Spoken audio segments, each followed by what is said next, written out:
If we understand that the armor of light is a descriptive term used to describe this outfit of grace, then we'll understand that this new outfit is actually tailored to fit your unique needs and to keep you from potentially dangerous situations. When God gifted you this new outfit, he knew exactly how much grace you needed. He didn't just say, well, I got this much grace to give, so I'll just give out a little bit here, and a little bit there, and a little bit there. He didn't say, I'll give some to Birch and none to Bonham. Instead, he gave the gift of grace to each one of us according to our need, so we wouldn't find ourselves in danger without it. Ephesians 4:7 says, but to each one of us, grace was given according to the measure of Christ's gift.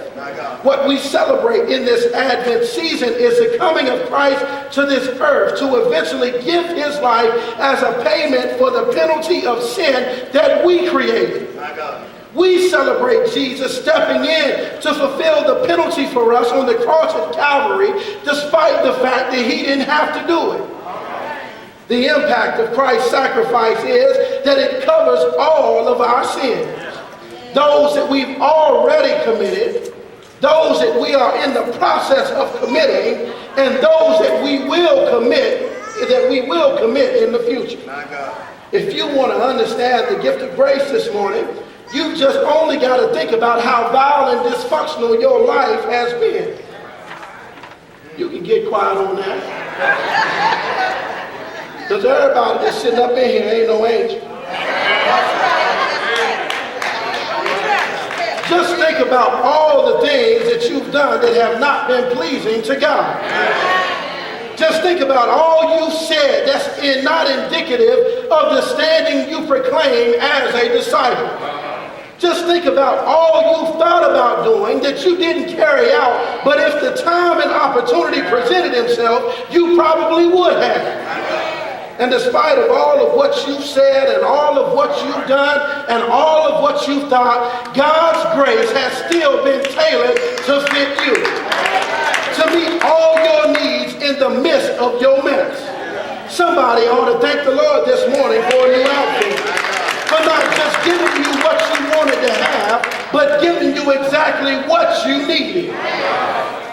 Last week we celebrated in here this new organ as an instrument to be used for God's glory.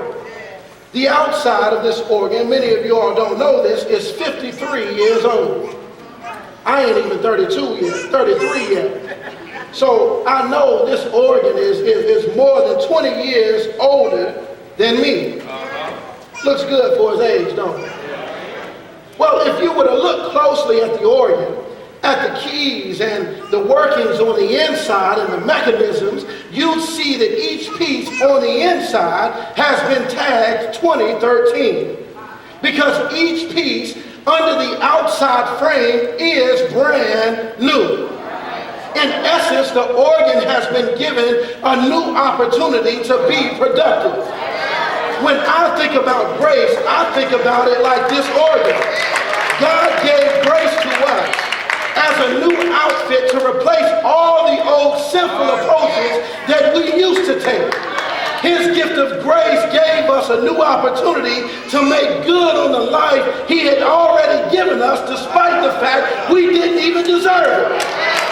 His gift of grace replaced all that was not like him. He saw your filth and replaced it with faith. He saw your dysfunction and replaced it with desire. He saw your guilt and replaced it with godliness. He saw your sin and replaced it with salvation.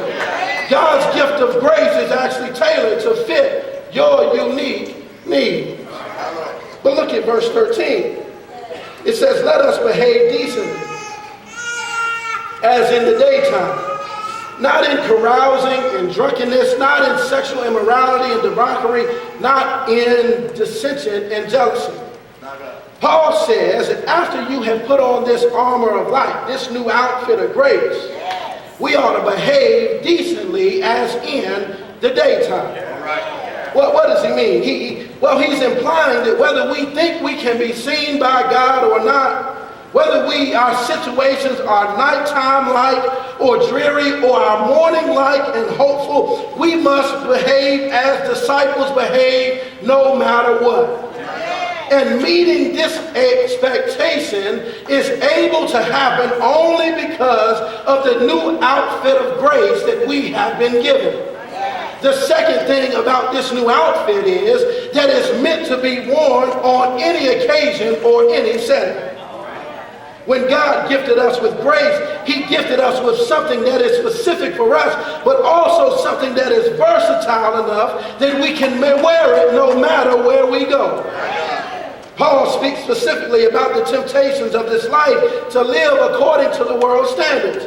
And in truth, it is impossible for us to meet God's expectations for our lives except for the fact that he has gifted us his grace to withstand whatever we face.